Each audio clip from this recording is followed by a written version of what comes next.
Con respecto a la primera, una de las primeras grandes mentiras promovidas dentro de este orden regresista es que la revolución científica fue impulsada por científicos que eran antirreligiosos o que eran arreligiosos, es decir, que no tenían creencias, o que fueron religiosos y después renegaron de su religión.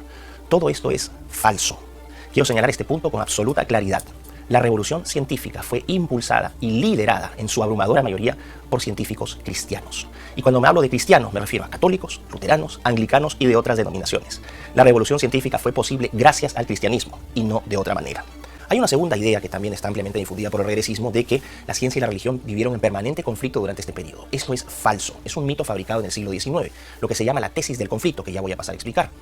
Y que en realidad lo que predomina, ¿no?, en este enfoque dentro de la historia de la ciencia es el enfoque de la teoría de la complejidad, es decir, reconocer que en algún momento pudo obviamente haber tensiones entre el campo de la ciencia y la religión, el campo de la ciencia y de la teología, pero que nunca fueron incompatibles, que pueden convivir perfectamente de manera paralela sin mezclarse, informándose mutuamente. De hecho, la historia, cuando uno la estudia y no solamente ve memes de Facebook, va a descubrir verdades realmente interesantes.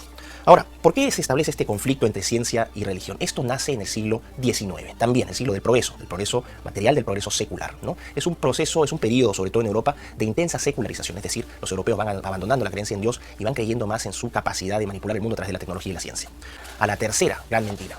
Se plantea entonces que si la ciencia progresa, la religión disminuye. Que si la ciencia descubre algo, eso significa que hay menos espacio para Dios y para el rol de Dios en el universo, porque la ciencia está descubriendo todas las verdades. Ahora, esto obviamente no es correcto. Sí vemos un ataque frontal al cristianismo desde todos los estamentos de la sociedad, desde los gobiernos, desde los organismos multilaterales, desde las universidades, que se han convertido en centros de adoctrinamiento, donde se enseñan estas mentiras, porque son abiertamente mentiras. Si la ciencia aporta una dimensión, vamos a decir, cuantitativa, de métrica, vamos a conocer las medidas, los pesos, perfecto, esto lo podemos hacer. La religión va a aportar una dimensión cualitativa, es decir, una dimensión de interpretación, una dimensión no del cómo, sino del porqué, de propósito, de motivación. Hay un norte, hay una motivación para entender el mundo y el universo que nos rodea. Estos dos campos se complementan, no son enemigos. Es mentira que la ciencia y la religión no puedan convivir. ¿Cuál ha sido el problema? En este periodo lo que hemos visto es que ha surgido el cientificismo. Se reemplaza la figura de Dios y la ciencia se convierte en un objeto de adoración. Eso es el problema. Vivimos en un mundo donde la ciencia hoy es un objeto de adoración.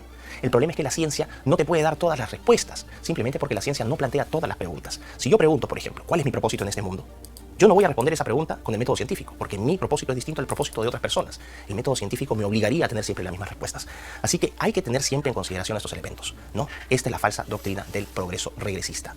La revolución científica no liderada por cristianos, la revolución científica que plantea un conflicto constante entre historia, entre religión y ciencia, y finalmente que el dúo religión-ciencia es un juego de suma cero. Si uno avanza, la otra disminuye. Todas estas cosas son falsas. Partimos de este postulado de que somos creados a imagen y semejanza de Dios. Bueno, resulta que el transhumanista jamás podría adherirse a eso, porque el transhumanista lo que quiere crear es un ente, ¿no? Un posthumano o un transhumano a imagen y semejanza de sus fantasías, de sus percepciones, de sus interpretaciones. Y aquí también cada persona que, vamos a decir, adhiera al transhumanismo va a tener una propia visión de perfección, un propio ideal de lo que quiere llegar a ser. Por eso es que es tan peligroso. Si nosotros disolvemos el concepto de ser humano, ¿no?, y redefinimos lo que significa ser humano, y podemos reconfigurarlo a través de cirugías, de inclusión de chips, a través de mutilaciones, finalmente lo que puede pasar, manipulación genética, es que a lo largo del tiempo lo que termines creando es algo que ya no es humano, que se parece a un humano pero que ya no es un humano. Y el problema es que si tú transformas esa naturaleza, tú también vas a transformar la experiencia de vida, la condición humana. Un ser humano que deja de vivir como ser humano porque deja de interpretar el mundo como ese ser humano. Y eso también tiene otro tipo de impacto a nivel institucional. Se tendrían que cambiar ciertas leyes. Ciertas instituciones como el matrimonio y la familia dejarían de ser útiles. Y ahí encontrarán por qué se está atacando tanto estas dos instituciones. Se trata de relativizarlas. El matrimonio puede ser entre cualquier cosa. Y la familia también puede ser cualquier cosa. Ya no solamente es papá, mamá, hijos. No, que familia puede ser familia con animales, familia con hombres trans, mujeres trans y unicornios o transrazas. El mundo está, las posibilidades son infinitas. Es un grave problema no contar con lo que es una definición exacta de lo que significa ser humano. Y el transhumanismo en ese sentido es profundamente antihumano y profundamente anticientífico, porque es altamente especulativo. Ciencia ficción y ciencia no son lo mismo. ¿Cuáles serían entonces las conclusiones? Vamos a ver.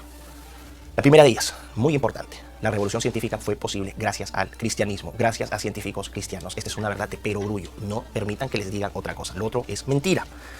La revolución científica no marca el inicio de la ciencia. El ser humano ha investigado el mundo desde antes de que surgiera el método científico, desde antes que existieran los instrumentos más sofisticados para estudiar el cosmos, para estudiar la Tierra. La curiosidad es inherente al ser humano. Nunca ha existido una guerra entre ciencia y religión. Esto nace de la tesis del conflicto en el siglo XIX por intereses políticos, económicos o personales. La que hoy predomina es la tesis de la complejidad, que creo que es mucho más precisa. Puede haber momentos divergentes, pero también hay momentos para la mutua información, el mutuo desarrollo. Muy importante, hoy se dice entonces, el creyente no cree en la ciencia. Se puede ser creyente y perfectamente creer en Dios.